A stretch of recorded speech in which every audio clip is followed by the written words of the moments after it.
Jay here, Stretford, Paddock. That's Joe Smith, and this is breaking news. As you can see from the graphic behind me, it looks like Sir Jim Ratcliffe has been speaking about Manchester United, about potentially buying Manchester United, and for a lot of us, it's news we wanted to hear. We are live. Get involved in the chat and the comments, but we've been speaking about this for ages, the fact that we know we want the Glazers gone, and it looks like we might have a man who was a boyhood United fan, who does have the money to buy Manchester United, and now, according to the latest reports and quotes, could be willing to buy Manchester United. He is willing to buy Manchester United. This is coming from the Times, originally The Athletic as well. Jim Ratcliffe, I want to buy Manchester United. That's pretty unequivocal, Jay. Don't give me sitting this. on the fence a bit, innit? Just let us know what you want to do, Right, Jim. let's just get through these quotes. Go on. Well, then we'll put our shirts on, or take them off, put our shirts back. I don't know. Let's swap shirts We're at all some giddy. point. Right.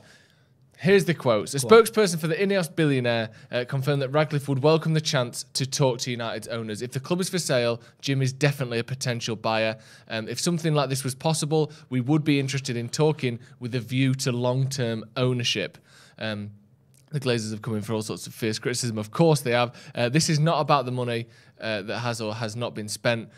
Jim is looking at what can be done now and knowing how important the club is to the city. It feels like the time is right for a reset. That isn't... Because when I first saw this, I was thinking, oh, it'll be something like, oh, you know, I'm always open to opportunities when they arise. This is, the club needs a reset. He knows how important it is to the city. He would like to buy, start buying shares with a view to long-term ownership. This comes a few hours after reports and from Bloomberg that were then sort of circulated that say the Glazer family are considering selling a minority stake in the Premier League club. Now, I immediately think, well, minority stake. But again, that goes back to this thing of would be interested in talking with a view to long-term ownership. So it would be a minority stake for now, which then, over a certain amount of time, increments would end up being a full ownership for Jim Ratcliffe. This is massive. Yeah. This is the most realistic, feasible person that could buy the Glazers during the time when I would say the discontent towards them is as massive as it's ever been. And it's the first time that it's been, completely mainstream to be anti-Glazer. You didn't see that across the TV, across media up until the last few years. This is genuinely the biggest moment, I would say, in terms of the chance for the Glazers to no longer be a part of Manchester United. I think, I get what you're saying now with the sort of the universal almost hatred that everyone has now towards the Glazers. I think you're right. The mainstream media, ex-players, pundits, have finally gotten on board where you've always had this sort of part of football that's defended the Glazers. Oh, well, they're just owners, they're just businessmen, they're entitled to do this, entitled to do that. Yeah. They've put money in the club. I know there's still a few people that's come out with that drivel, but by and large, you've got everyone saying now, no, the Glazers are wrecking Manchester United, and it shouldn't be allowed. There's even a law against it now from owners doing what the Glazers have done to United. If you want to buy a club moving forward in the Premier League, you cannot do what the Glazers did. You can't leverage the club's assets against your loans. Yeah. Now, in terms of Jim Ratcliffe, I think you're right. This is the closest or the biggest it's been. We had the Red Knights a few years ago, and from what I gather, that was pretty close at one point. It looked like it could happen. Yeah. But this feels different. The reason this feels different is because we know Jim Ratcliffe has the money.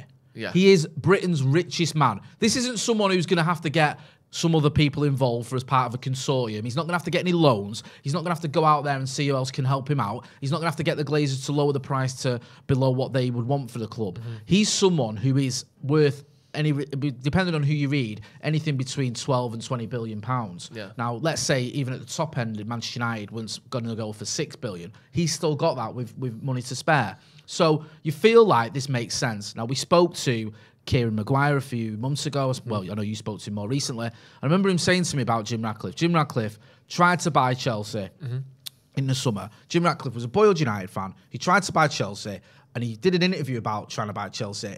And he said he wanted to do it for the right reasons. Not to make money out of it, but for the good of football, for the good of the club. He'd been going to Chelsea for the last few years, but he said, even in that interview, he said, I was a boyhood Manchester United fan. And he was asked about Manchester United, and he said, Manchester United's not for sale. It does feel like there could be some movement here that maybe he's heard or his people have heard that the United owners could be up for selling. I think Jim Ratcliffe turns 70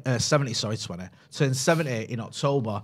And what Kieran Maguire was saying, and I think this makes sense, is that now he's looking at his legacy. He's looking at, okay, he's got 10, 20, whatever years left of life, but how am I going to remember? What am I going to leave here? What am I going to do? Now, he's done a lot for British cycling. Now he could do a lot for Manchester United Football Club. If he was to rescue, and I would call it a rescue for this club, rescue Manchester United from the Glazers for the right reasons, to put money back into the club, put it back into rebuilding the stadium, rebuilding the squad, all the stuff that needs doing, the training ground, then that would be such a legacy to leave. Yeah. Because right now, I think if we continue under the Glazers' ownership for another 17 years, I don't think Manchester United can survive that. No. And also, like you said, yeah, fair enough. You might get mentioned in boardrooms and sort of, conventions around the country for doing what he did at Ineos. But if you want to be mentioned on the playgrounds, in the pubs, in the workplaces around the world for, the next 100 years, if you were the one that came and, like you said, rescued Man United from the Glazers, that is a way to cement your legacy in the public consciousness in the way that, no offence, owning the 4th largest chemical company in the world is just never going to do, is it? He's always going to be remembered. He's a massively, wealthy person. Yeah. But if you want to be a genuine, not necessarily hero, but the face of a new dawn at Manchester United, that's what will give you the legacy that, humans can't help but want almost. It's interesting as well because, look at Jim Ratcliffe. He's far richer than someone like Richard Branson, yet you've heard far less of him. Yeah. He's not someone who sort of goes after the limelight, who wants the limelight. And it's only until recently he started doing interviews and talking about that. That interview with Dan Roan for the BBC was quite rare for Jim Ratcliffe to start coming out and speaking about these things. He's done interviews, I think, around his involvement with, is it Team Sky or the British Cycling or whatever. He started being a little bit more sort of vocal and a little bit more present when it comes to media, as though he's stepping out of the sort of the shadows, and he wants a little bit of that. He's willing to have a little bit of that attention, and I think that's interesting. You made that good point about he will be willing and he will be spoken about. He will be willing to be spoken about in that vein because he will. He'll be admired and lauded and all that sort of stuff by everyone associated with Manchester United, and even not United's rivals, but there might just be general footballing people who don't have a dog in the fight and go, okay, well he's come in and turned Manchester United around, give him credit for that. Do you know what I mean? But by United fans, I think if he does come in here with the right reasons, if he can take over this club, and lots of ifs here, and I know it's not easy, but if he can take over the club, get rid of the debt, start rebuilding the stadium and the squad, and do it for the right reasons, take over Manchester United for the right reasons, he will be absolutely loved by almost every United fan on the planet. According to Tom McDermott, do you know Tom McDermott? I'm doing this is that. Oh, sorry. Do you know Tom McDermott at all? Yeah, I don't put much weight in what he says, I'm being honest. Okay, well, there you go. That was what I've been guided to. There were some suggestions that it could be for a full sale and not a minority sale, but if you don't put much weight in what he's saying... Personally, you can make your own minds up about certain journalists. He's not someone I particularly follow and put much weight in, but it doesn't mean he can't be right. I've been wrong before about journalists, or there's journalists where I said, I don't really put much weight in them, and they've had a broke story or had a story that's true. I think Tom McDermott works at The Sun, I don't know if he still does, but there might be other people saying that as well, and he might well be right. I mean, I don't think Jim Ratcliffe is coming here or going into United to have a little piece of United while Joel Glazer and Avram Glazer call the shots. No. There's nothing in his makeup, there's nothing in his history, there's nothing about him that makes me feel he'd be willing to sit there, in a boardroom or as a minority shareholder and find out that Avram Glazer has just gone and done something he doesn't agree with. No. Or Joel Glazer's just gone and made a statement he doesn't like.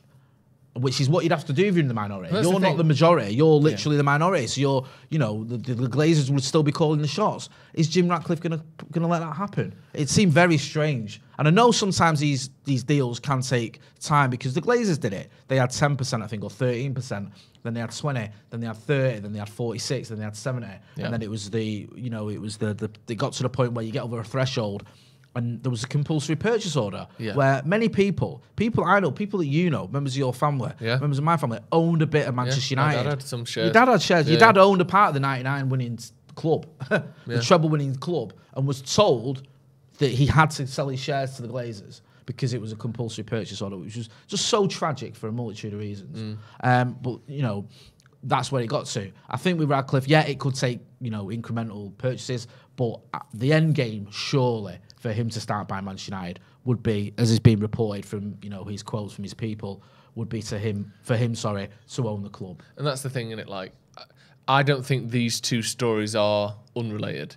No. I think that the timing of this, like, let's be honest, right? Let's put yourself in the mind of the Glazers, as much as that may pain you to do.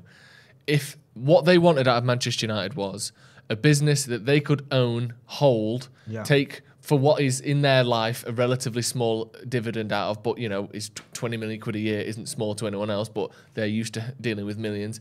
Take a dividend out every year. That's your little pocket money. You spend that, and then eventually, drain all the positivity, the joy, anything out of it. And as soon as the market gets to its peak, to the point where they're going to have to start investing, or the value is going to go down, that's when they sell. Yeah, we're at a point now where United, if we want a new stadium, we know that's roughly in the sort of 800 million to $1 billion mark. That's what a new stadium costs these days. We know that from Tottenham. If you wanted to revamp Old Trafford, you're probably looking at least half that, because it's just the amount of things, money it takes to revamp a stadium the size of Old Trafford. We know that is affecting the stock price of Manchester United. The fact that the training ground, the stadium would need this massive investment. The fact that the squad clearly needs massive investment to get back to where it would be. If you are looking from a purely financial perspective, now would be a good time to sell Manchester United if you were the Glazers, because they've gotten pretty much everything they wanted out of it. The value's gone from, 600 million to 3, 4, 5, 6 billion. That is a pretty good investment if you're looking from an only business perspective. And also, it'll get to the point where, the hole in the roof at Old Trafford doesn't take 600 grand to fix. It's going to take 600 million to fix the next round of fixes at Old Trafford. So to me, this would be a great time for them to sell, even from a business perspective, let alone I'm a fan and I want them to fuck off. It's not, do you know what?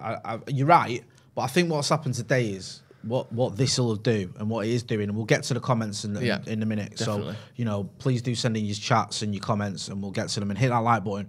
What Jim Ratcliffe has just done, or whoever's speaking on behalf of Jim Ratcliffe just done, has just mobilised every Manchester United fan on the planet almost. Now, the clamour, the anger, the desire for the Glazers to go will be as strong as ever, because you've physically got someone there who can take over from him, can buy the club. Because in the past, yes, we had the part with the Red Knights where it looked like something was going down there, didn't quite work out. But in the past, it's always been that case of, well, okay, who's going to come in? Is it going to be someone like the Saudi royal family? Is it going to be somewhere you're going, okay, people tweeting Elon Musk, I know he was joking about it last night. But here you've got someone who, boyhood United fan, has got the money, has said he wants to do it. You've got as much anger towards the Glazers as I can remember, maybe since 2005. Yeah. I think 2005 in the green and gold was quite obviously very strong. And I think we're at those levels now, if not a bit more. So that all sort of points towards the fans being like, you know what? This has got to happen. We've got to make this happen. And I just feel that, if the Glazers don't sell, if they're going like digging their heels in now, we're making too much money, things are going to get messy. Yeah. They are going to get messy, and you're going to see a bigger reaction from the fans, and you're going to see a more vocal, a more angry reaction from the fans, because this is our football club. We're passionate about it for a reason. You saw it last season, or the season before last, sorry, when the Liverpool game got postponed. It wasn't just about the Super League. No. Obviously, that played a part, but it was about 17 years of mismanagement of this ownership that saw the club being bled dry, that saw bankers being put in charge of footballing decisions, that saw us having to go down to Lee Sports Village to watch the under-23s, that saw the women's football coach quitting because they didn't have the facilities for the women's footballers at Manchester United Football Club. It was an absolute joke. Yeah. You saw our rivals City and Liverpool being run properly, okay, with lots of money in the City's case, but being run properly and challenging for European Cups, Champions Leagues, winning leagues, title after title and all that stuff, whilst we were kicking around in 5th and 6th and 4th or whatever. It's just not good enough, and you can understand why the fans had enough. And that's just going to continue if they don't listen to us. And one phone call from Joel or Avram, I don't know which one it is, I don't care, towards the fans on the back of that isn't going to cut it. No. And another statement or another promise or another "we're going to do this" isn't going to work also, now. I think the only thing that works, they did lie, and I think the only thing that works is they seriously take the money that's on the table, if it's there, and fuck off. Yeah.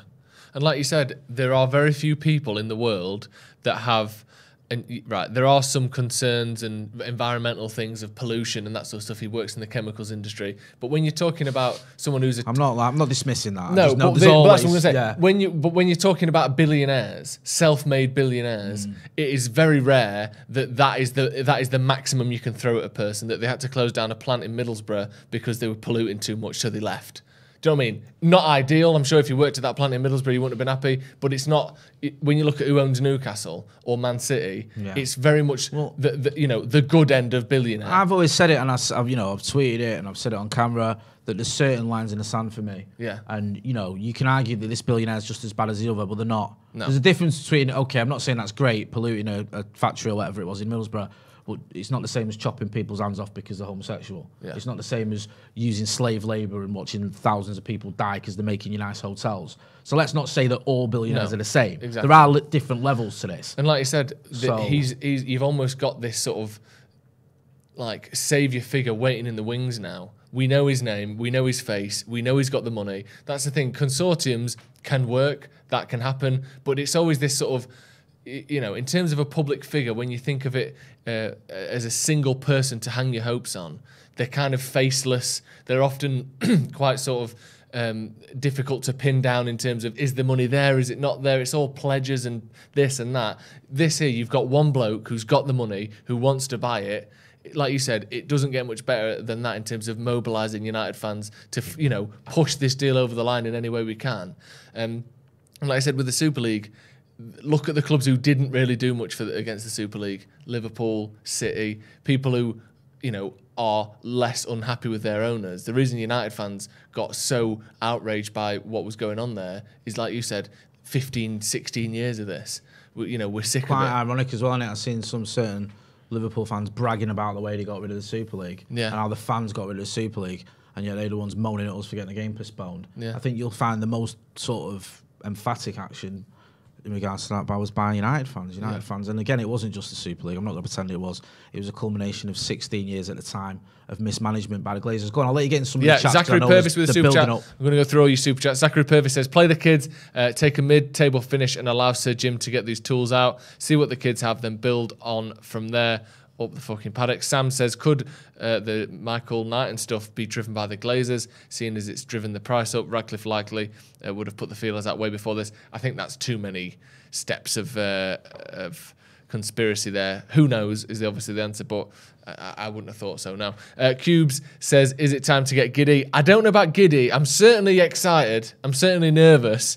But maybe we'll go giddy once we get some confirmation that the Glazers are willing to sell. There are rumours from Bloomberg and about a minority share, which, as we said, would almost be in line with this spokesperson saying that Jim Ratcliffe would like to take a view to long-term ownership, which suggests that obviously this wouldn't be done overnight, and that again that would go back to the short-term minority share that the Glazers may be willing to sell. James Clough says it is massive now that every fan unites. Put differences aside between groups, YouTube channels, etc. Get a massive protest at that Liverpool game. Like Ali G said, lay down your oozes up the paddock.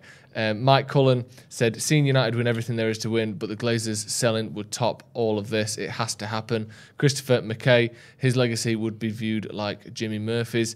Sam Z says, a Glazerless United is too good to be true, which is why I feel we should be hopeful but cautious about this news. Just on that,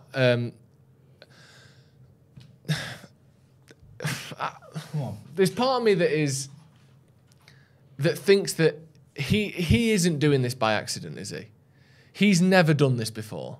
It's not, it just so happened United have lost their opening 2 games. We've spent the least out of anyone in the top 6. The Glazers might well be selling. I just so happened to put my first direct quote out about Manchester United. I know it's via a spokesperson. We're going to, just on that front, we're going to get the quotes from his interview with Dan Rowan as well that he gave a few months ago. Yeah. So I'm going to, because he spoke about United and also what he spoke about Chelsea then, I think is relevant now. Sorry to interrupt you, just to let people know. That isn't a coincidence, is it? Do you think it's possible that he's just going, oh shit, I didn't realise I'd caused all this How much is he worth, this kid?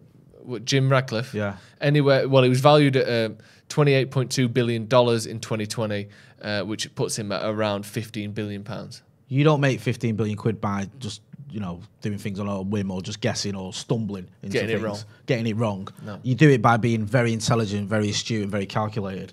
Now, I definitely don't think he's about to give up maybe half his fortune just on a whim, or just be something he's not thought about before, or just be on an off chance that this might be the time to do it. He's obviously looked at it for several reasons. Now, one of the reasons that he's probably not done it in the past, you can only speculate, I don't know the guy, would be that the Glazers have been making so much money out of United, they've been unwilling to sell. Mm-hmm. They've been unwilling to sell for a fair price. You're already going to have to take over this debt that they've accumulated if you're going to buy Manchester United. There's also been that fact as well that perhaps at the time he's looked at Manchester United, sort of even 5 or 6 years ago, you looked at United and gone, things aren't that bad. Do you know what I mean? They weren't great under the Glazers' early doors or even after Fergie's side, but there was a time when we were still winning trophies and, still spending a lot of money in the transfer market. And it was a case of you looking and go, okay, things aren't that drastic.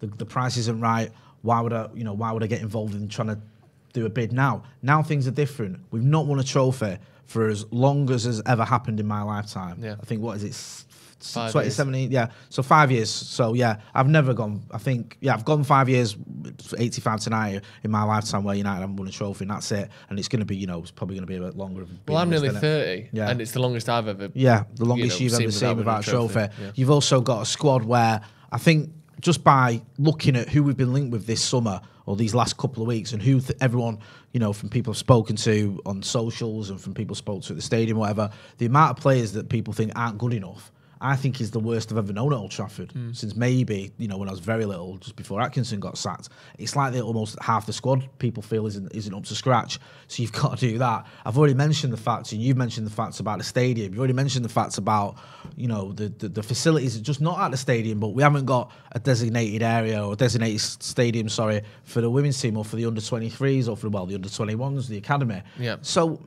it's just not what you'd think, is in fitting with Manchester United Football Club. And someone mentioned it in the chat, Jimmy Murphy. The club have announced the Jimmy Murphy statue is going to be unveiled soon, I think.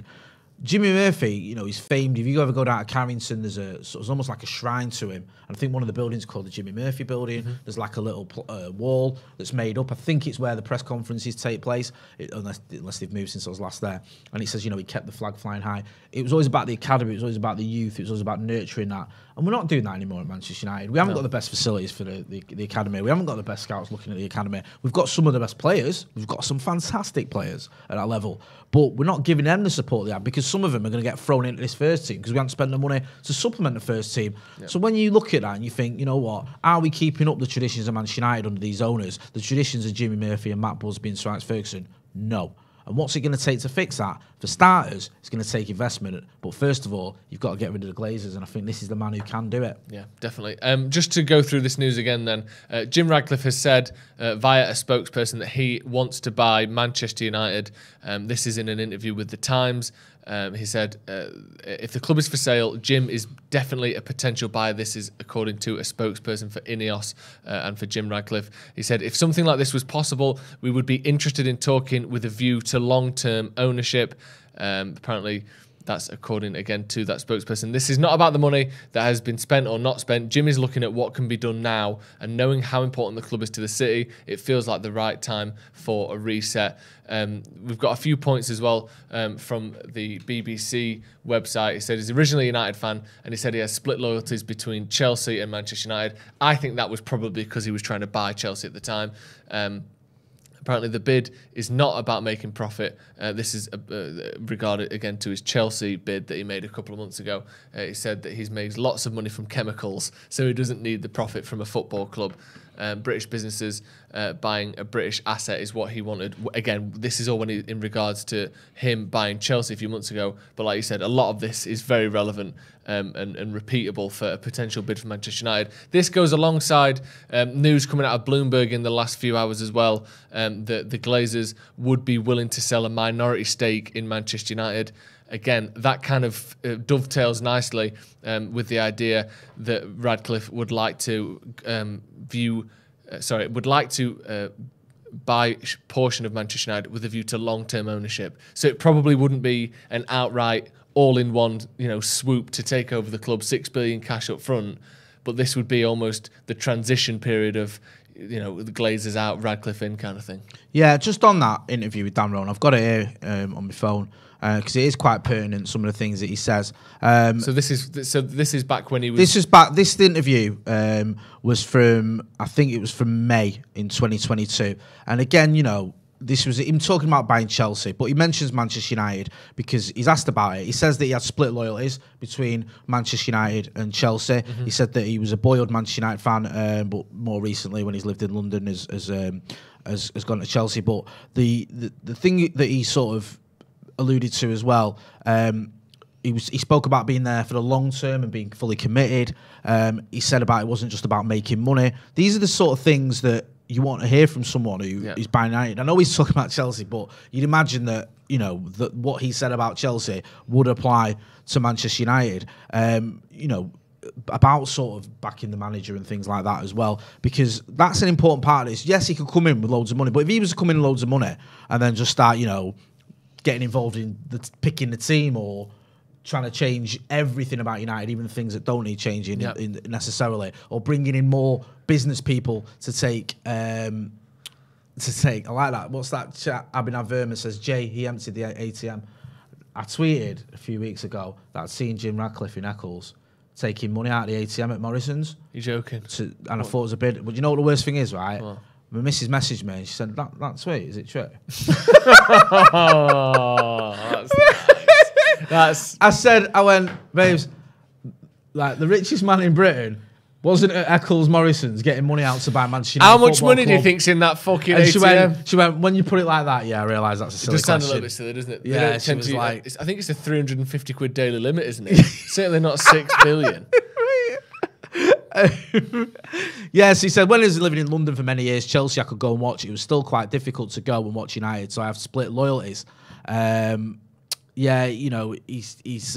just talks about, in that interview with Dan Rowan, about sort of running the club really well. He says really well. He says, can we run that club really, really well and turn it into one of the finest clubs in Europe? That's our ambition with Chelsea, he says there.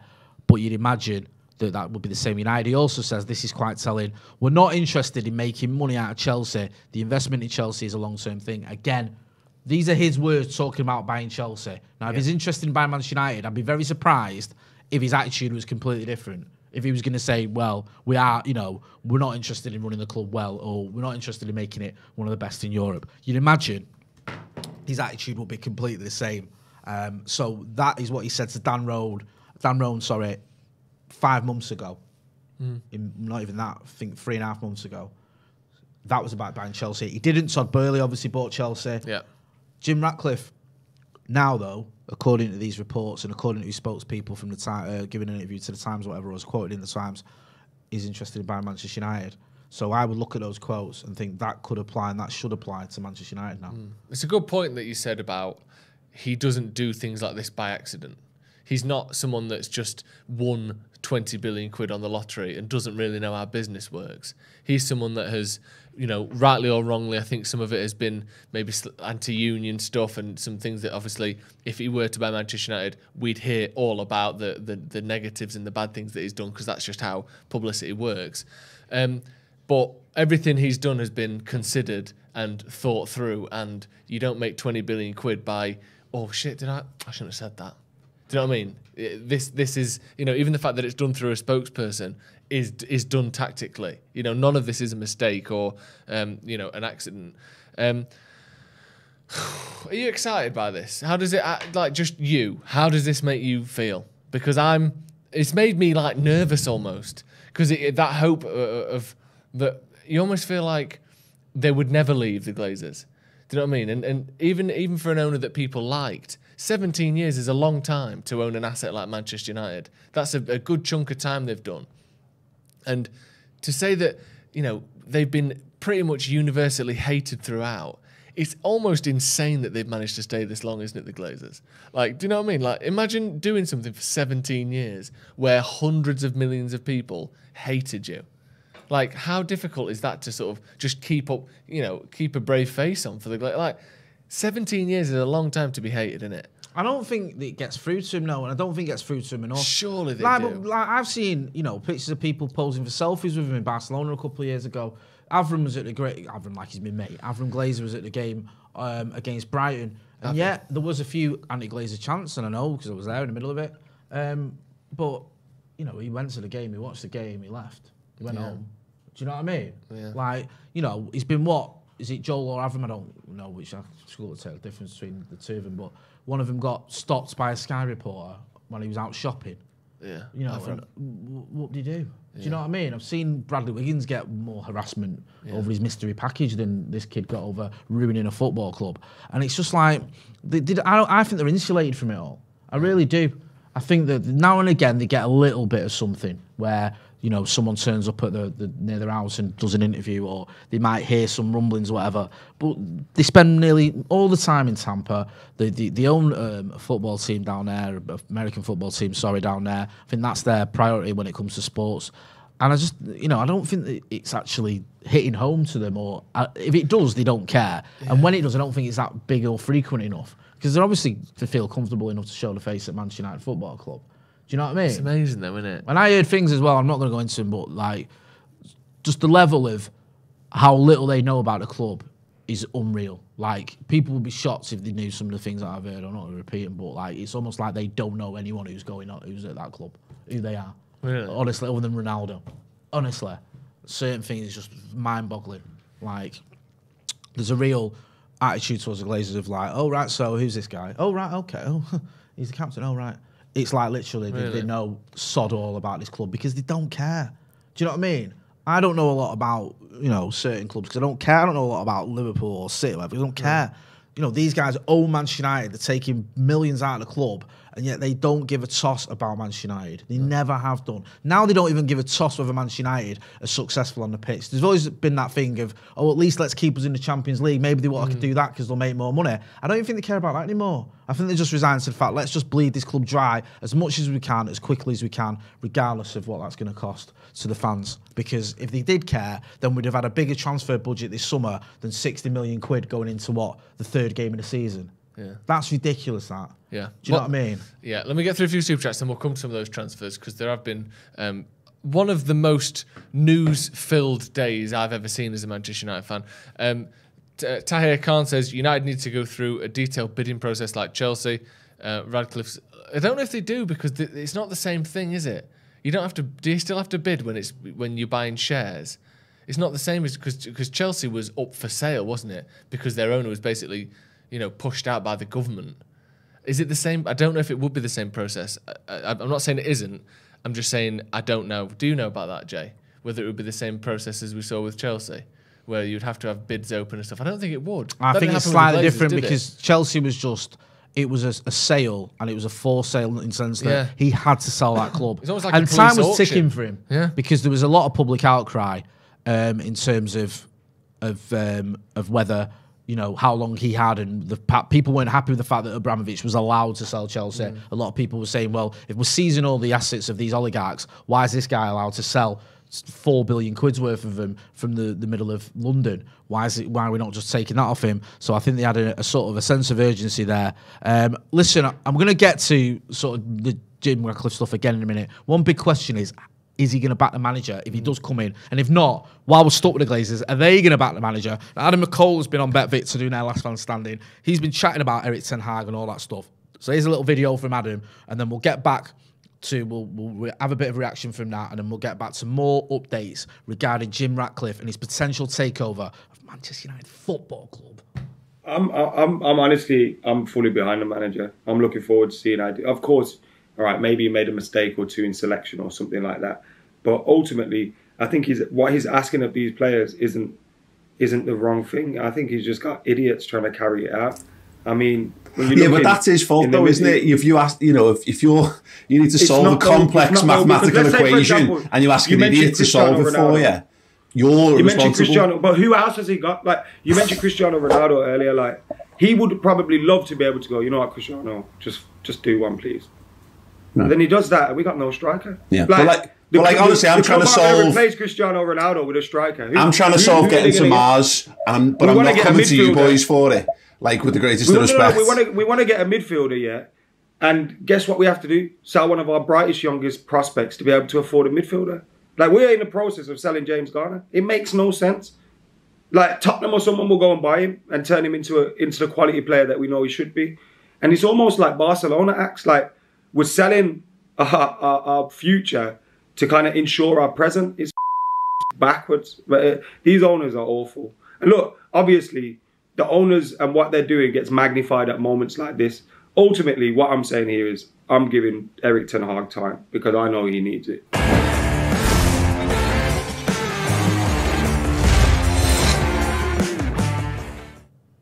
So that was Adam McCullough talking with BetVictor on Last Fan Standing, talking with some rival fans as well. Go over to BetVictor, go over to Last Fan Standing, comment you're from Stretford, Paddock, and let us know whether you're backing Adam McCullough. Tell them all to shut up except Adam McCullough, basically. Yeah, because he was saying the right things there, about backing Erik ten Hag. He's not been backed properly. We're looking here now at James Garner being sold for, 14 million quid? Yeah. As, Maka was mentioning there about midfield and stuff and Garner. And that could, at one point, look like we're going to sell James Garner to fund a bid for Adrian Rabiot. Yeah. Why are we acting like a mid-level championship club, selling someone for 40 million to buy someone for 15 million? Well, Manchester United, we've spent fuck all this summer. We've spent nothing. 56 million on one player, okay, decent amount. 12 million on another, and that's it. And we've got 11 million in from Andreas Pereira. How can you possibly finish 6th as Manchester United Football Club and think a net spend of 58 million quid or whatever it is going to get you challenging the likes of Spurs who've gone out and bought Bissouma, Perisic, Jed Spence, Richarlison. Arsenal have gone out and bought Zinchenko and Jesus. Chelsea have bought Sterling and Koulibaly and Cucurella and God knows who else. Liverpool and City, it pains me to say, that far ahead of us. It don't fucking matter what they do. But they've still gone out and bought Darwin Núñez and Erling Haaland. And we're thinking that buying Lisandro Martinez, Tyrone Malacia and Christian Eriksen is going to make us challenge for titles again. Well, unreal. It looks like United have just gone into an absolute frenzy at the minute. Okay. Do you know that scene on The Office where the fire alarm goes off and everyone's just flying out? And the US office, yeah. The US office. And it's just save yourselves mode, basically. Let's go through some of the stories that have come out today. Because this obviously, we'll come back to this Jim Ratcliffe stuff because it all links in and it all comes back to Jim Ratcliffe. But there's been so many rumours today of players that United have been linked with, of different people that we've been sort of connected to in the last 24 hours, all coming from reliable sources as well. So let's start with Casemiro. Now, this is one that sort of came out of nowhere yesterday or last night. That United are interested in Casemiro. Obviously, one of the most sort of decorated and high-profile defensive midfielders in the world. We couldn't get Frenkie de Jong, who his own club wanted to sell. So instead, let's get someone who his club doesn't want to sell and he doesn't want to leave. Man United now working on the conditions of the Casemiro deal. Also, Carlo Ancelotti will be a key factor in conversations with the player. That was Romano a couple of hours ago. I don't even know what to say about that. It's one of those where, to be fair, this is what it felt like with Varane, isn't it? Where you thought, there's no way. He plays every week for him, he's won everything there is to win, and we signed him. So on one hand, I've got Varane sitting on the bench, I'm thinking, well, this could happen, because he was, him and Varane were of sort of equal standing in that squad. But on the other hand, you think, why on earth would he join Manchester United now? At least when Varane joined, we'd just finished second. Yeah. We finished 6th. We started the season with 2 losses. There was an argument Varane could come into this team with Sancho as well, and we could challenge for the title. Exactly. Yeah, he didn't know Ronaldo was signed at that point, did he? But there was some reason why that might happen. Do you see any way that this happens? Does this make any sense to you? The only thing I can think, the only way it could happen, I don't think it will, by the way. I think this is just distraction tactics from them muppets in the boardroom who've gone, oh, we've not done anything, let's pretend we're going to buy someone really big. Then say, oh, we almost got him. And then when we don't, it's an excuse. I think the only thing it might be, if it's just money. If it's just like, here's a massive signing on fee, a massive, pay packet for you. You've won the lot. Come here and just get, a 4-year deal at the age of 30 or whatever he is for shitloads of money for the next 4 years. And he could go, all right then. I'm going to make $1 million a week for the next 4 years, whatever. I can live with that.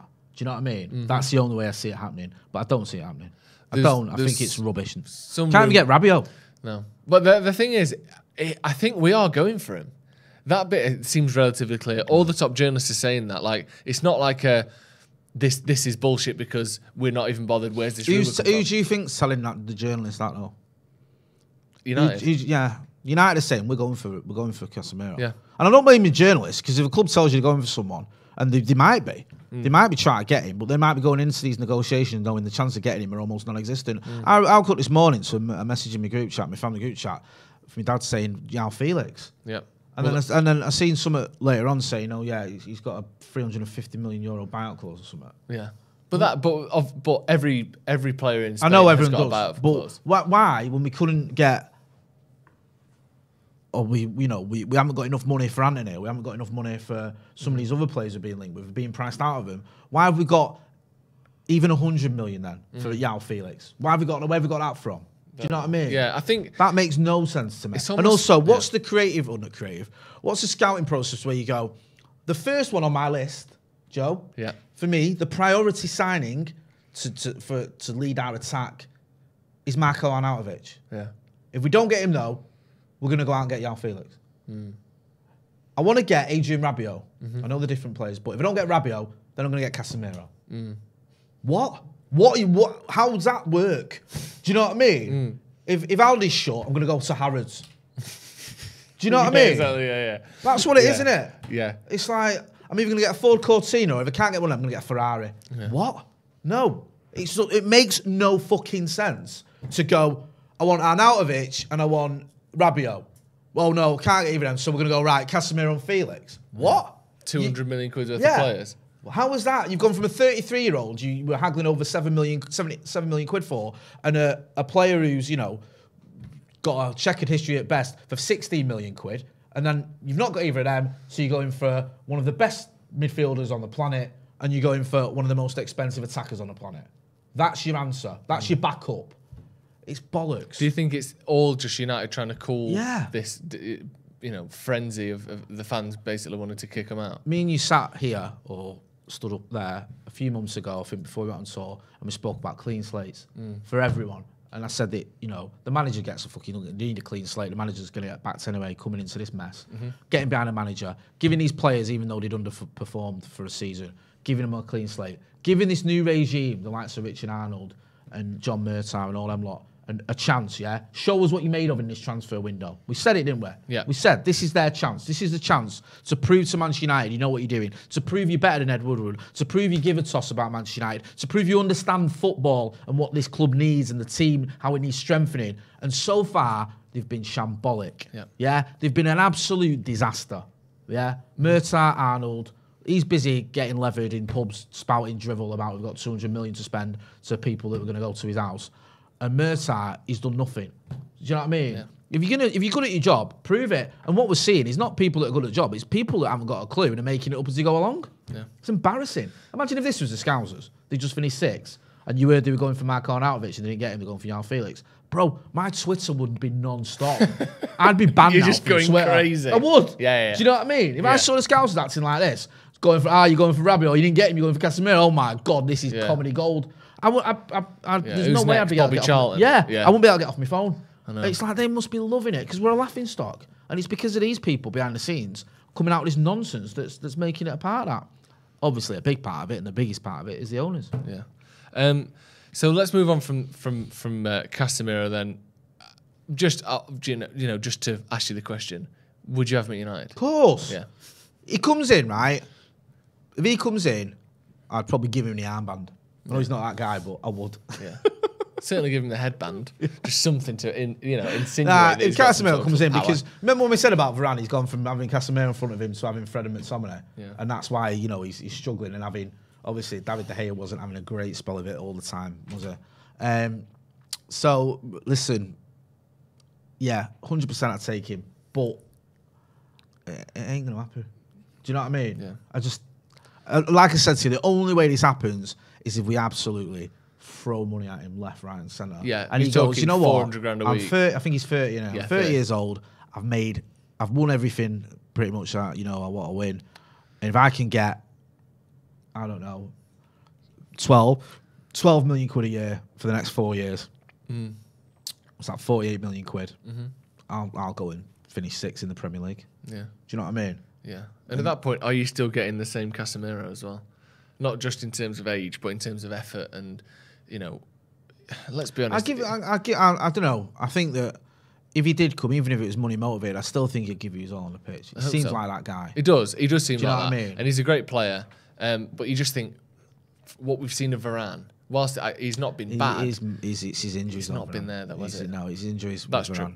And I don't think Casemiro played. What was it, 50 or 45 games last season for Real Madrid? Yeah. Forgive me if I'm getting them figures wrong. But Varane played 40 odd games. You know, but there were question marks about his injuries. There were. Most of them were from when he was a kid. There was it was patchy-ish. It wasn't terrible. I'm not going to pretend it was. But there was, his sort of. There was a couple of 20-odd games in a league season. Yeah, there were. Whereas Casemiro's obviously a little bit. I think he's played a bit more frequently. Go through the stats there, because I'm trying to remember the exact stats. So Casemiro is a figure of consistency in terms of appearances. In the last, I'm just going backwards. So 21-22 backwards, 48 games. 2021, 46, then 46, 43, 48, 42. Like, he is hitting over 40 games a season for the last 6 years in a row. That's full seasons. Unreal. The odd niggle, the odd He's little. there every week. Maybe the odd suspension. Yeah. Varane, again, relatively good. It was 41, 43, 43, 44, 39. You had to go back to 2015-16 for him to be well under 40 games, and that was 33. And then it was 46. Like, for him to play 29 games, which is what he played for United last season. That's the least games Varane had played since the 2013-14 season. So, yes, there were some question marks from when he first joined. He played 15 games and then 33 games and then 23 games at Real Madrid. But do you remember? But he's still massively. Ten Hag was talking about in pre-season. What went on in pre-season about managing him properly. Yeah, that was part of the problem. He got injured, didn't he, and got thrown straight back in. Yeah. Do you know what I mean? As soon as he looked like he was ready, we threw him in and he got injured again. I think there's an element of you have to manage him properly. But you're right. Looking at me and you spoke about Ilchi, you thought, okay, he'll be all right, I'll still have him. And now, there's no point that I ever say, don't want Varane because he's injury prone. I said he's had a couple of question marks about his injuries, but his figures stand up to scrutiny. Yeah. So, Casemiro, similar, if not better numbers. Apparently, according to Nanye West, who's been a member for a long time, Casemiro's missed 28 games for Real Madrid since joining 2014. So 28 games in 8 years. He's averaging, 4 games a season missed through injury? Like, very, very good numbers. And that's over a massively consistent period of time as well. So, and also, there's this thing as well. It's not just his age, his injury records. What do we need? Yeah. What does Manchester United need more than anything? Other than new owners? Him. Yeah. Do you know what I mean? Yeah. I don't think we'll get him. He's literally up there as the number one person in the world I would want Man United to buy. Like, this is maybe not quite number one, but he's in that, you can have 5 players, pick your top 5, he's in it. Of anyone. It's Mbappe, it's him. Do you know what I mean? Like, literally, I couldn't think of someone any better. Saying 13 of those were from one injury. Yeah, exactly. I couldn't think of anyone better. He's literally the most high-profile 30 or do you know under what, player in that position in the world. These are, I don't think it's going to happen. I have to put that caveat in there. These are the signings you make if you really want to back a new manager. Yeah. If you wanted to set out your stall and you go, new manager, new director of football, whatever it is, John Murtagh calls himself, new CEO in Richard Arnold, new regime, this is how we're going to do business now, this is how we're going to do, we're going to back the manager, we're going to bring in world-class players, we're going to go for it. Do you know what I mean? Yeah. That could have been a statement of intent. Yeah. And I feel like, I don't want to labour the point, but when I'm hearing United are in for Jamie Vardy, I'm thinking, we're not a serious football club. Do you know what I mean? Hang on a sec, Jay. You're saying a 35-year-old striker, another 35-year-old striker, by the way. We can't stop buying 35-year-old strikers. Zlatan kind of worked out. So we've just gone, do you know what United need? What, a good striker? No, not a good one. A 35-year-old one. Yeah. So let's get Igalo. Let's get Cavani. Do you know what I think? Let's get Ronaldo. Let's get Vardy. Do you know why I think we went for Vardy? Because you know that Wagger for Christie stuff? Yeah. The Glazers saw Vardy trending constantly in the summer. I thought, Vardy, numbers. Look at that engagement. Yeah. Someone went, what, Vardy? Yeah. It's Rebecca Vardy. Yeah. Oh, what? Rebecca? Can she play up front? Yeah. What's the wages like? Yeah. You know what I mean? Honestly, I wouldn't be surprised if United went and it announced it like it was that Colleen Rooney post. Manchester United have signed someone, and it's Jamie Vardy. Genuinely, I wouldn't be surprised if our Twitter account was like, another belter! Do you know what I mean? That's so something we do. Do you know how Chelsea took the piss out of Brighton's tweet when they signed Cucurella? Yeah. We'd take the piss out of Jamie Vardy's own wife in order to get that deal over the line. Right, let's move on from Casemiro then. Just on the Felix thing, this is from Fabrizio Romano. Atletico Madrid have no intention to sell João Felix this summer and also won't accept 50 million for Mateus Cunha. Clear message sent to Man United. John Murta had direct contact with Atletico and the answer was negative. Right, here's another thing as well. I forgot about the Cunha thing. Yeah. Right. Didn't we went after that striker that averages 7 goals a season and he was too I was good in there for the us? other day, I think it was yesterday, and you were doing the news, and you went, he scored, his record is, the most goals he scored in a season is 7. Yeah. His goal scoring record is shit. Yeah. I think is what I But said. again, no, how's that work, right? Well, let's go in for the guy that scored 7 goals in a season. Let's try and get Cunha off him. Yeah, but have you seen his interception stats, Jay? Yeah. They're absolutely Defensive off the shot. fucking And then charts. and Atletico will go in, no, we ain't doing that. So you go, all right then. Well, what about João Felix? What? What about we'll take the wonder kid. Yeah. Like, no. Do you know what I mean? If if Richard Arnold's speaking at Atletico Madrid, why is he not asking him all these questions one after the other? Do you know what I mean? Why is he going back home and then coming back with another silly question? Why does he not just leave him alone? He's just embarrassing himself. I've got one for you, Jay. Please. Much more. This one, sign this one now. This one is Man United through and through. A 30-year-old, 6'3" Belgian right back, can't get in the national team anymore. It's Thomas Meunier. Is this 2018 all over It's again? 2018 all over again. Remember Jay. when we were linked with him? Yeah, well, we are linked with him right now. And so now we've gone back there. speak carefully. Because, this is like, we were linked with Paulo Dybala, weren't we, a few months ago? This is what it seems like all over again. This is coming from the Telegraph, as you can see there. Let me read that. The Belgian international is 30 and highly experienced and has a contract with the German club that runs until 2024, having joined from PSG on a free transfer. There you go. There's the free transfer 2 years ago. We could have got him then. Do you know when we signed Aaron Wan-Bissaka for 50 million quid and now we're going to sell him for 10? We could have got Thomas Meunier for free then, Jay, but he was deemed not good enough for United. So now what we'll do is we'll come crawling to him 2 years later when he's going to cost us probably 20 million quid. I'm not the lad, I'd have him. Would you? Yeah, I would. Because we're so shit at right back. Yeah. I listen, I like the old Goodalow. He's a good kid, but he's giving me nightmares. Yeah. Do you know what I mean? I'm honestly petrified of this Scousers this Monday. Yeah. I think. Well, luckily the game's not going ahead. So. I think Delow and Shaw, it's them two starting. I'd even start Wan-Bissaka on Monday. I would. Would you? Just because I know he's not great. Just defensively, he's a bit better. And I think Diaz is going to absolutely destroy Delow. And I think on the other side, Salah, if Luke Shaw starts, I'm hoping he won't. If Luke Shaw starts, I think he's going to have another field day. Yeah, I think it's got to be Malacia. But I'd even put. I know he's not exactly popular at the minute, but I'd even be tempted to throw Wan-Bissaka in just because he's better defensively. Delow's looked all at sea, hasn't he? Yeah. And to be fair, he's not done much going forward either, has he? No. It's not like you put up with the defensive frailties because he's world class going forward. He can't buy an assist. Yeah, I just feel like the one thing that Wan-Bissaka is relatively good at is tackling and that. Do you know what I mean? I don't know, that's maybe another conversation for another video. But I just, honestly, I do worry that we're going to kickstart their season for him. But, This is also sort of alongside the stories from Jason Burt in the last couple of hours as well. That, again, from the Telegraph.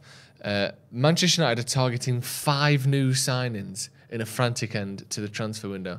Ten Hag is pushing for additions with a right back, as we're seeing there, 2 midfielders. So that's maybe where you get your Rabiot sort of somewhat, experienced, cheaper, sort of almost like your stocking filler midfielder. Where it's like, oh, cool, Rabiot. I hope I've got another toy to open as well. But like you wouldn't mind it as like the little toy. 2 midfielders, a winger, and a new striker. Can I give you a word of advice? Right? What? If you're a football club, Which we're not. the words. Which, let's be honest, if we're you not. pretend to be a football club, There you go. the words signings and frantic are never a good look in the same sentence. Like, we are frantically trying to buy players is not sort of an indication that your club is being well run. Do you know what I mean?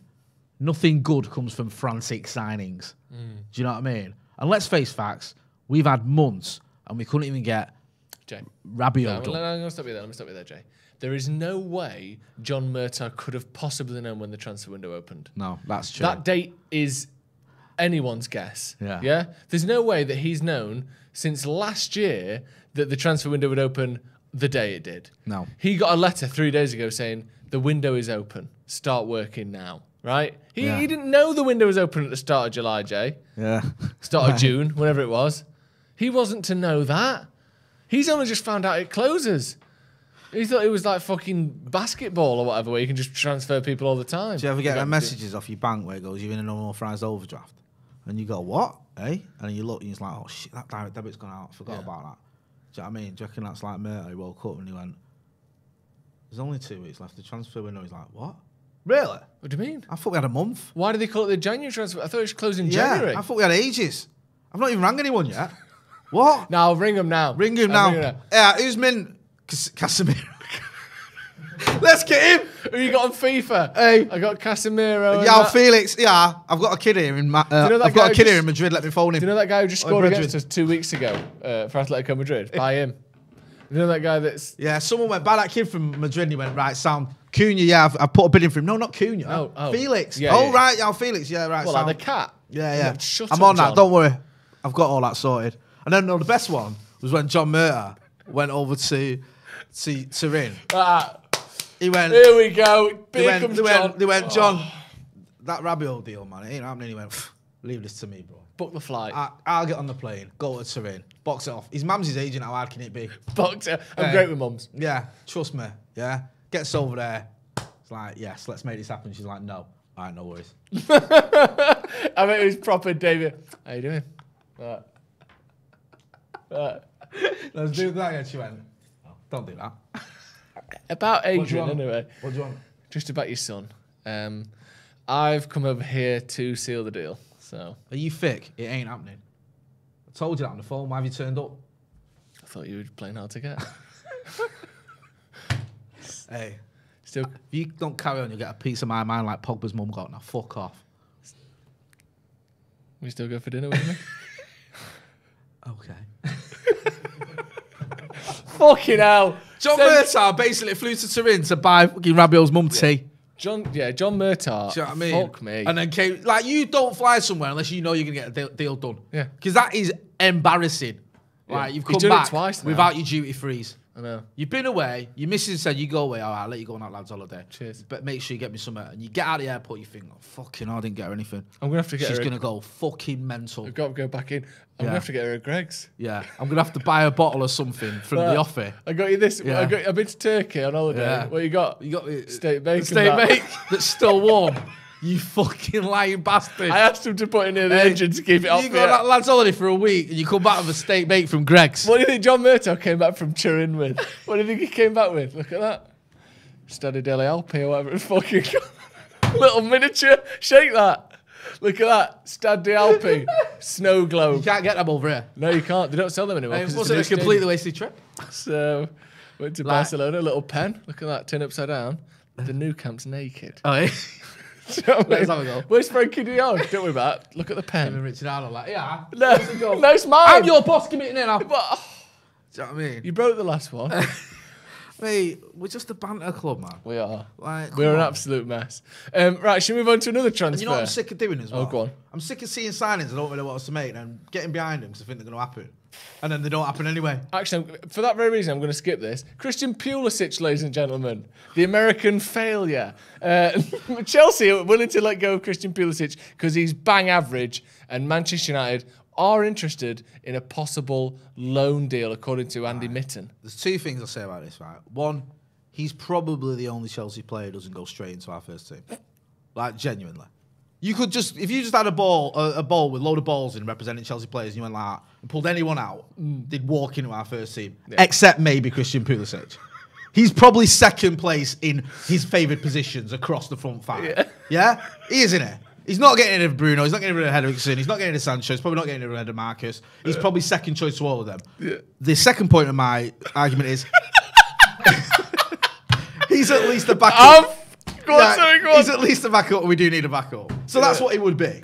He would be a backup to all those people I've mentioned. And we do need that. So I'm not against this because if you know, Sancho's out and we're already into the Elangas, who's, you know, still got a bit to prove. Garnacho, Rashford as well. He's only borderline keeping his place in that team, by the way. So there's, you know, I'm not completely against it, but let's be honest. We're not getting, you know, a prime Eden Hazard here. We're not taking Kante or Mason Mount off him, or... I hate to do this, TJ. You know. Okay, so what is you saying? We're not getting a prime Eden Hazard. No. Okay, so why did he win the US Soccer Young Male Athlete of the Year award? When did he win that? And 3 US Soccer Male Athlete of the Year awards. You made a good point, right? Right. So now rethink what you've just said. How did you get on at Dortmund? Huh? How did you get on at Dortmund? Borussia Dortmund. Yeah, Borussia Dortmund in Germany and that. 10 goals in 81 appearances. How was he getting on there? 10 goals in 81 appearances? 1 in 8. 1 in 8. You know, that's your sort of Gabriel Obertan numbers. Right. Who was better than him? Well, his replacement was Jadon Sancho, who came in and absolutely tore the place to shreds. So, we bought Jadon Sancho for 75 million quid or whatever it is. The jury's still out.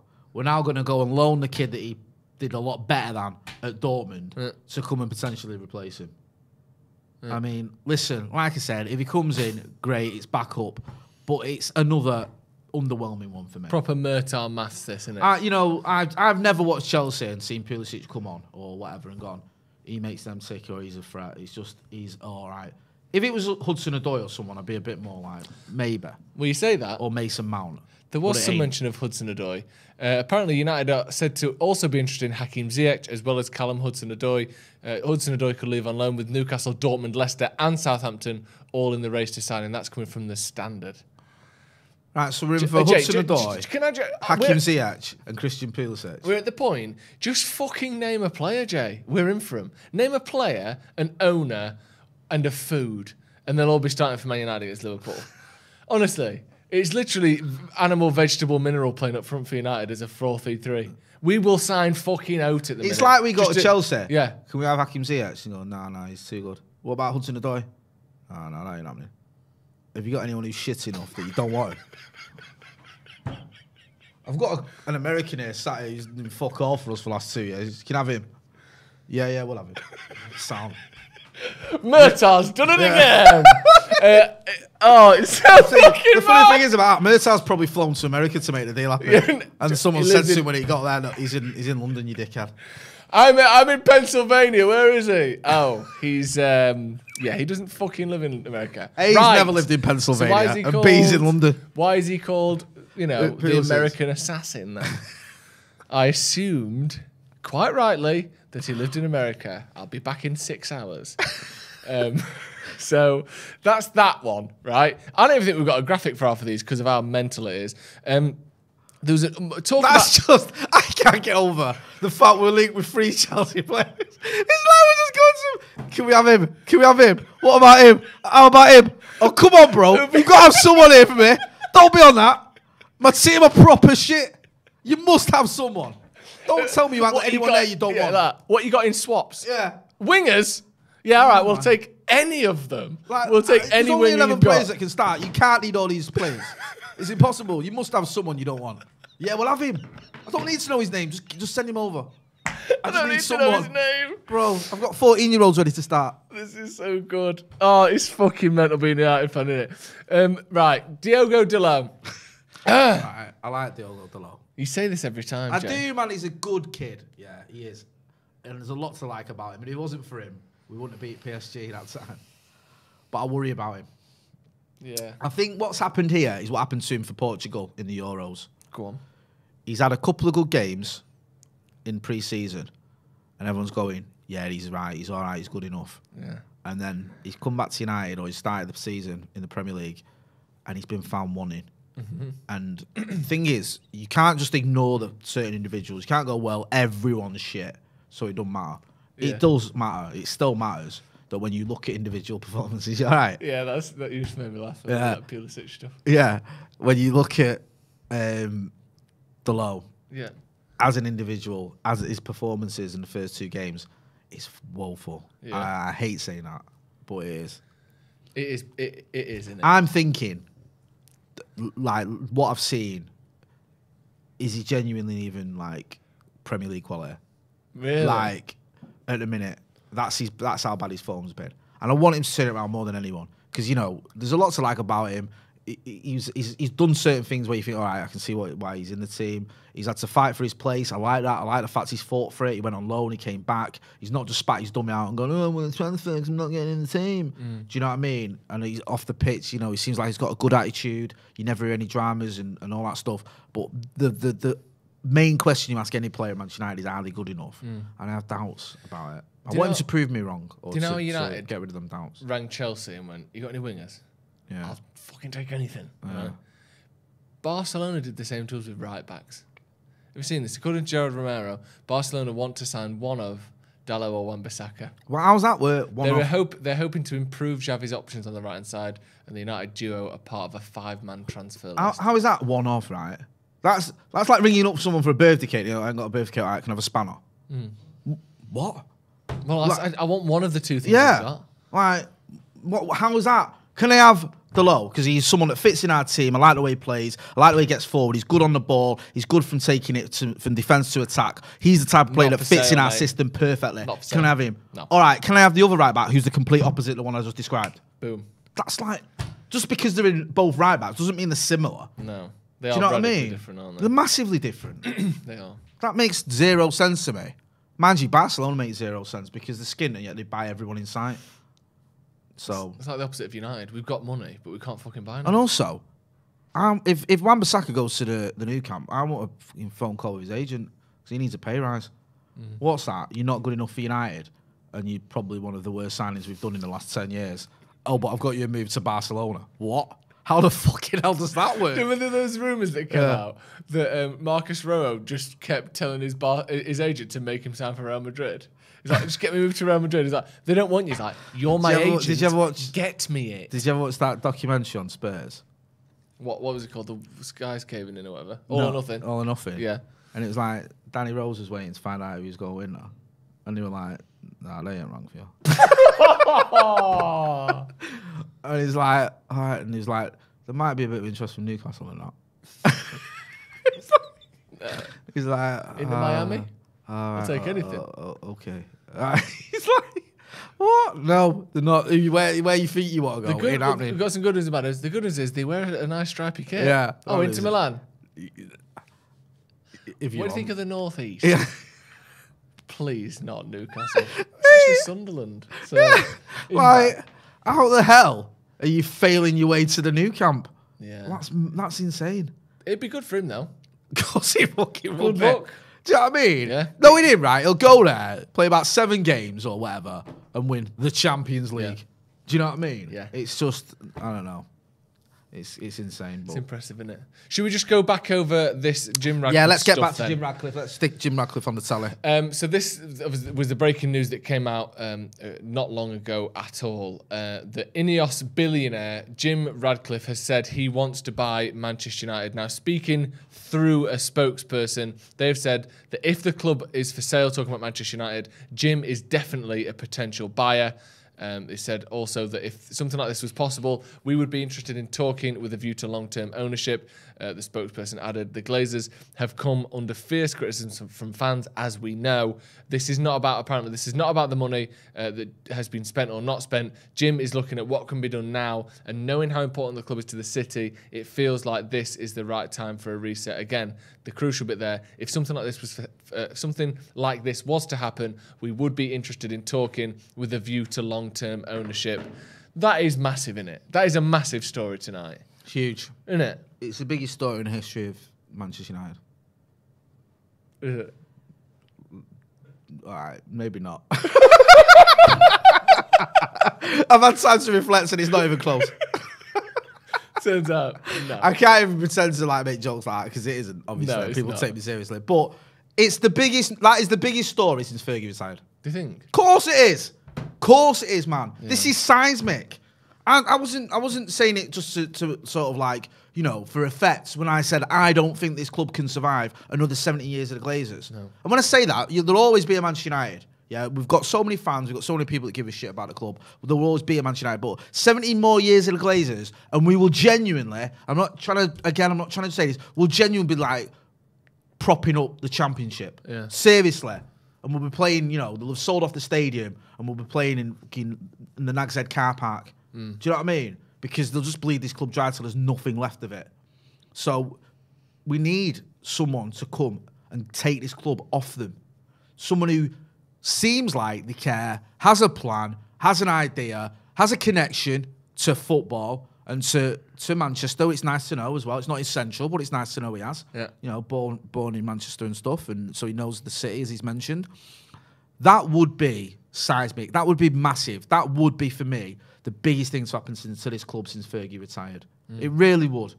Because I don't think now, I think we're at a stage where you can underestimate the damage the Glazers are having. I know you've got people like Jamie Redknapp going, and they put money in the club. They haven't put any money into this club. No. They've just took money out. They've also, the signings we've made, a lot of them haven't worked out because you've had bankers and non-footballing people overseeing transfers and transfer decisions. So you're buying people based on Facebook likes and how many followers they've got on Instagram and things like that, and you're forcing managers' hands with certain transfers. We know that both Jose and Louis van Gaal in particular had players bought for them they didn't want. We know that. Do you know how we know? Because they didn't play him.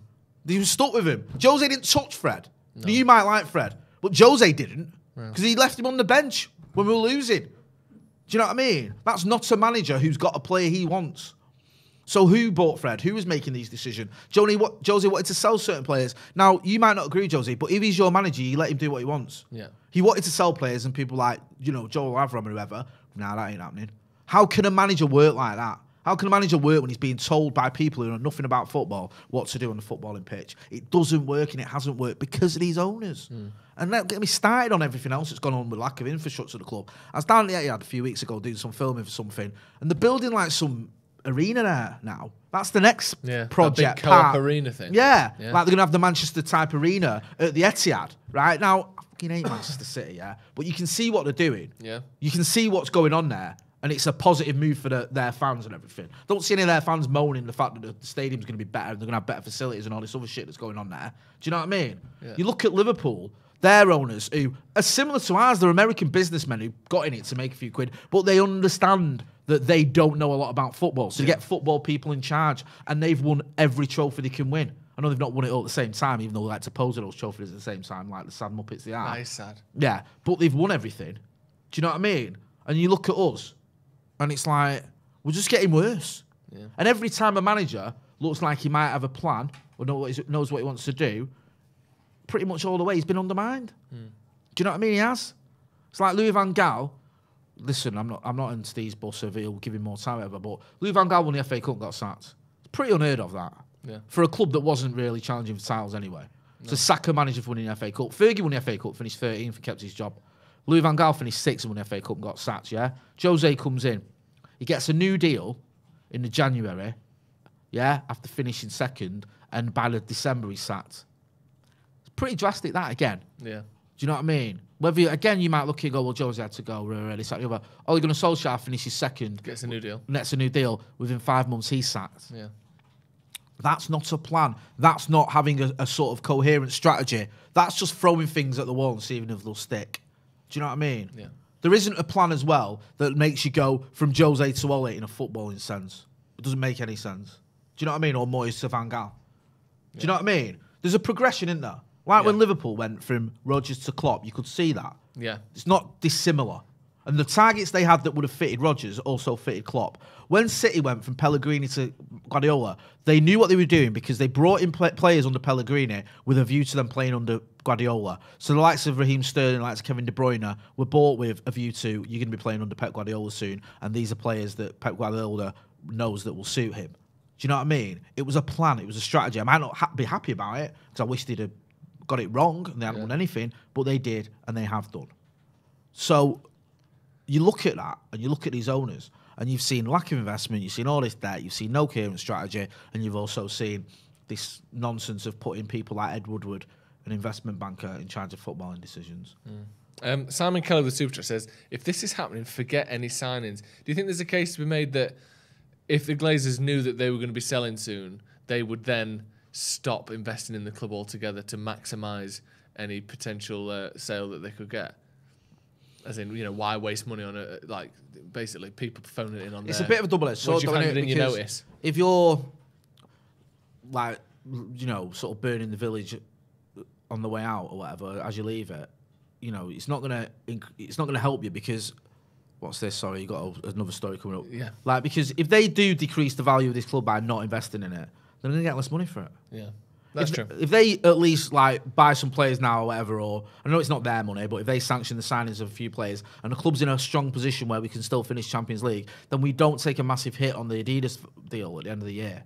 If we don't get the Champions League football, I think we lose 25 million off the Adidas deal. So, you know, if you're coming in, you're Jim Ratcliffe, and you go, well, this squad is horrible, and I've got to spend about 500 million to get it challenging. The stadium's falling apart. The training ground is vintage.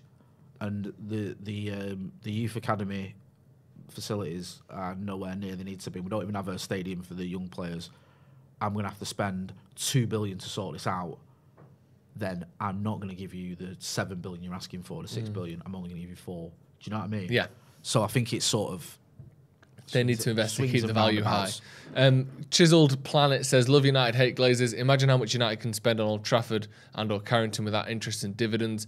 I hope we can finally get rid of the parasites. Owen Pitt says, as experts in these matters, is it knobs out time? Is it knobs out time, Jay? Almost. Okay, good stuff. Albert Banner says, Ratcliffe is the owner, Van der Sar is the CEO, Mitchell is the director of football. Let's be serious again.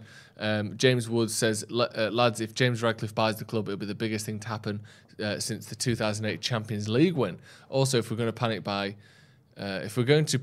now, we are going to panic by now. Sorry. Can't wait for more Paddock breaking news. I know, I love a Paddock breaking news day. Chris Richardson says, I would take bottom half finish to get the parasites out. Stay away on Monday and pile on the pressure. Bumpy road before the good times return. Nick Hill, Casemiro is 30. Why are we signing a Matic again for 70 million? He can maintain his level for the next 3 or 4 years, but that's playing La Liga every week, not the Premier League. Not a chance. Anthony Dunn, transfers mean naught, Glazers out. James Woods, at least Jim is serious about buying the club, unlike others, allegedly. At least he's got the money to buy the club, hasn't he? I think that's a crucial part of it. Levy Daniels says they'll sell once they get planning for the new stadium. Edward Bamber, loads of super chats. Murtaugh spent more money on flights than players. That's sad, isn't it? True, though. And Frank Underwood says Pulisic is better than Hudson-Odoi and Mount, apparently. Is he fuck? He's not, is he? I don't think he's better than Mount.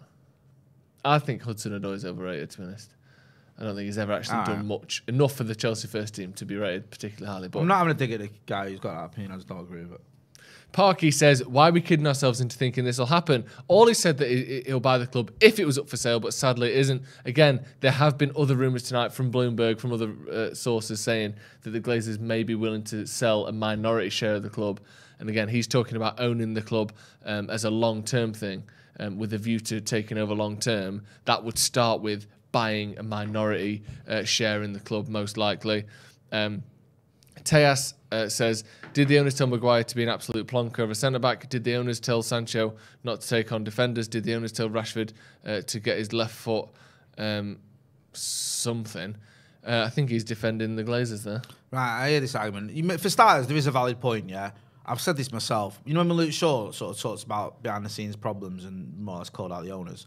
I thought, that doesn't mean you don't mark Mo Salah. Yeah. That's not how it works. And you're right. Do you know what I mean? I'm not blaming Avram Glazer for, Jadon Sancho, Marcus Rashford not turning up this season. No. What I am blaming the owners for is the crumbling of this football club as a whole. They're separate issues, aren't they? So the two are they're mutually, interlinked, you know what I mean? not. It's not mutually exclusive. You can think that we shouldn't be getting beat 4-0 off Brentford and also think the owners are shit. Yeah. Because both of those things can be true. Yeah, because you know the Glazers have owned the club for a long time and we didn't just lose 4-0 every game. And also, let's face facts. If we'd have had the right investment, then there's a good chance that maybe someone like, I'm not hating on the guy because he's probably my favourite player, but maybe there's someone like Marcus Rashford who's just had a season where he scored, 4 goals, doesn't start for you because you've bought other players and he's got to fight his way back into the team. Yeah. The only players in front of Marcus Rashford, potentially this weekend, were Anthony Elanga and Garnacho. Do you know what I mean? Shango says, we don't need massive investment, we need love. All you need is love. Love is all you need. No, all you need is love and £6 billion. 6 billion quid, yeah. And just sometimes you just want a Lucozade. Love a Lucozade. I've got a Lucozade in the fridge, mate. Still. Fuck off. An orange one. Still. Go and get it. We'll share it now and celebrate. Do I? Yeah. Right. You keep. You can have a single on him. Yeah, I know you love empty chairs, you lot.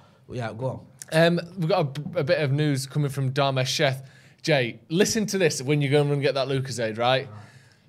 Anthony is back on the menu. The man you thought wasn't worth 80 million quid because he's not really done much in his career is actually a Manchester United target again. Man United backing for Ajax forward Anthony told, this is according to Dharmesh Sheth of Sky, told what's been described as a massive offer will be presented to Ajax this week. United tried to sign him earlier in the window, but there's a big gap in valuations.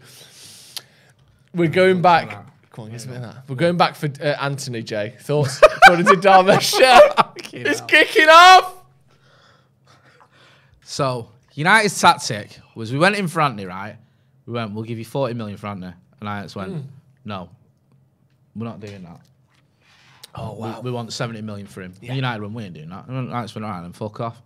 And then United waited a week and went, how much did you want? 70? Yeah, all right. That's our tactic. It's classic. We are the worst club in the world at negotiating. Yeah. We are horrendously shit. Yeah. I quite like Anthony, but we'll probably end up spending 100 million for him and not buying anyone else because that's our entire budget. Do you know what I mean? I like Dharmesh Sheth as well. He knows his stuff, so wouldn't surprise me. Nothing surprises me about this football club anymore. Just shambolic, innit? Go on, drink your Lucozade. Anthony is a decent player, isn't he? He's very. Do you know kind of what he reminds me of? Do you want the rest of that? Oh, are you joking? No, I have it. Fucking yes, man. Hang on a minute, give me that. I'll give you that, right? Give him a single here. Give him a single. Give him that. Your reaction to that was like I'd given you the keys to a Range Rover or something. You were like, oh, fuck. Like, do you know what I mean? That was like the most excited I've ever seen anyone about basically nothing. I never get Lucozade. Yeah. Right. Anthony, very tricky, good, skillful player, not particularly productive in terms of numbers. Don't worry, we'll knock that out of him. 12 goals last season, 11 goals the season before. He's a good player, but the idea that he's worth 70, 80 million quid or what's been described as a massive offer is insane, isn't it? Yeah. Is that not insane? Of course it is. Last season, 9 goals, 8 assists in the league. It's all right. It's a bit weird, isn't it? Because, like, I think we need to learn our lessons with Sancho. Like, the jury at United with Sancho is still out. And he was a lot better and more productive than some of these other players we're being linked with. Yeah. And we spent 73 million quid on that as part of the issue with Sancho as well. I think it might have even got to him, the price tag and everything, the expectation. Because he's not been the same player for United as he was at Dortmund. No. I don't know. This is a different league and all that. I understand all that. But it's like you're going, okay, now let's go and spend a similar amount on a player who scored fewer goals in an easier league. Okay. To counter that, Go on. lovely yellow hair. Yeah. So, There's a lot going on there, isn't there? go on. Is that a tattoo on his neck? Tattoo on his neck, yeah. He's got grass on his head. Bit of grass on his forehead, yeah. And then obviously, What's he doing now? Is he celebrating or unhappy? I think he trapped his finger in a fence. Right, okay. Did you trap your finger in? Do you know that first moment where you realise, oh shit, it's stuck? It's like that. Ah, Mum! Oh no, I've got it out. 28, I did that. Did about 2 weeks ago. Mum, I've got my finger stuck in it. Oh no, I've got it out. Yeah, it's alright. I thought I had it stuck in a pan again. It looks to me like he's trying to answer a question, but he doesn't quite know the answer. I think the answer is, are you worth 70 million quid? 70 million, probably not. Probably not. Well, don't worry, United will pay that anyway. No, listen, exciting player. If he arrived, obviously I'd be happy because he's a good player. I just wouldn't be happy if we spent the rest of our transfer budget on him and we didn't buy anyone else. Yeah. Other than a loanee from whoever, from Chelsea, whoever they'll give us. Exciting, isn't it? It's exciting. I'm excited because of the Jim Ratcliffe stuff. The transfer stuff now, it's almost becoming irrelevant to me. United's still looking to make 5 transfers this summer, according to Jason Burt from The Telegraph, who we should try and get on the show, actually. Jason Burt is a good guy, and he's get him quite reliable. He is. He's been around a long time as well, Jason Burt, hasn't he? Yeah. He's good. We'll try and get him on the show. Solid. United pushing for a right back, 2 midfielders, a winger, and a striker. Frantically Frantically trying to get it all done. It's very, very, very, very exciting stuff. We've got a couple more super chats. Lincoln Redding says, Felix, Anthony and others are just distraction from the issues and criticising ownership. We need to keep the pressure on and use momentum. Danny says, how's reaction to Dregs? Joe's reaction to your Dregs is United's reacting to Pulisic. Oh, you're joking. Black Wolf says, Anthony worth 80 million and Rashford worth 120. It's crazy. The fee of transfer players has well and truly gone back up to pre-COVID levels now, hasn't it? This is the window that did it. Nunes for 100 million euros. That's some pre-COVID nonsense, that, innit? Yeah, that is. I mean, it's one big season, isn't it? And it's 100 million euros. Like, comfortably as well. There was not much haggling there, was there? They bought him at the start of the window. Like, Benfica went 100 million, the Scousers went, yeah, sound. Can we do the last 20 in incredibly easy to achieve instalments? Because Klopp said he'd never sign a £100 million player. So it was a little bit like, you know, like say, it was almost like there was no debate around it. Yeah, it is a bit weird because I think that when you look at certain deals, you know, City were able to get Haaland over the line quickly because it was like that was his buyout clause, whatever. Yeah. Nunes, Benfica wanted that happened. Even us with Martinez, you know, that was done because we basically said, right, we'll meet Ajax's valuation. And I think it was around a figure where they can walk away and say we got 56 million quid, which is a lot of money for for a defender who's what 26, whatever he is, or 25, whatever. And United, when we paid quite a bit, but not as much as we have paid for defenders in the past. So it's not like we broke the bank, and also his wages aren't extortionate. So it's been a bit of a mixed bag. What I'd like to see though is United, if we are going for all these players and you've only got a finite budget, then you have to manage that properly. You can't just be going, right, we've got 100 million left to spend. Let's spend 80 million of it on Ante and then get a right back, 2 midfielders and a striker with the other 20 million. Yeah. Because then you are going to end up ringing Chelsea again going, can you loan us anyone else? Yeah. Do you know what I mean? It's not going to work like that. So, yeah, we'll have to wait and see. But exciting times. To be honest with you, the transfer thing is just it's taking a turn for the bizarre with the Casemiro and João Felix thing now. What I know is when Jim Ratcliffe's getting us out of this fucking mess. Yeah, definitely. Hit subscribe if you haven't already. There's over 6,000 people watching. Hit the subscribe button. We go live every single time there's breaking news all through the season. So hit that subscribe button. If you think, oh, what's this? Hit subscribe and hit the bell as well, the notification bell. You'll see us first when we go live with any breaking news. Any more from you, Jay? No, I'm going to leave it there. I'm just laughing. You know what?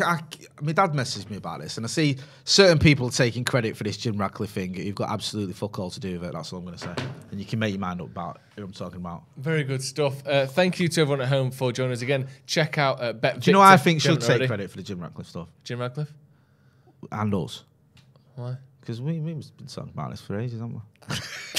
Yeah, it's all you, Jay. Thank you for joining us. Like I said, hit subscribe if you haven't already. Anytime there's breaking news all summer, we will be here first. We're giddy. United are linked. I am giddy. All of the players in Europe, not just the good ones, we're linked with the shit ones as well. We might be getting new owners. There's only 2 weeks left of the transfer window. It is carnage. United play on Monday. Protests are planned. Everything is happening. Man United have just hit the everything pizza, all the toppings, everything you can imagine on top of this football club is going on right now. When you woke up this morning, carnage. Or last week, if someone said to you, do you know what? On Wednesday, United are going to be linked with Casemiro, João Felix, and Jim Ratcliffe's going to be buying the club, you'd have been, fuck. When have you spoken about Aubameyang? I forgot about that. Apparently, United want Aubameyang as well, but he's more like to go to Chelsea. That's according to Romero. Honestly, we haven't even got time. That's all from us. Any football you've ever heard of, United are trying to buy them. It's going to be a carnage 2 weeks for the end of the transfer window. Jim Ratcliffe wants United. We want him to buy it as well. Yeah, man. Come on. Get the Glazers out. Get Ratcliffe in. That's my motto. We'll see you in a bit.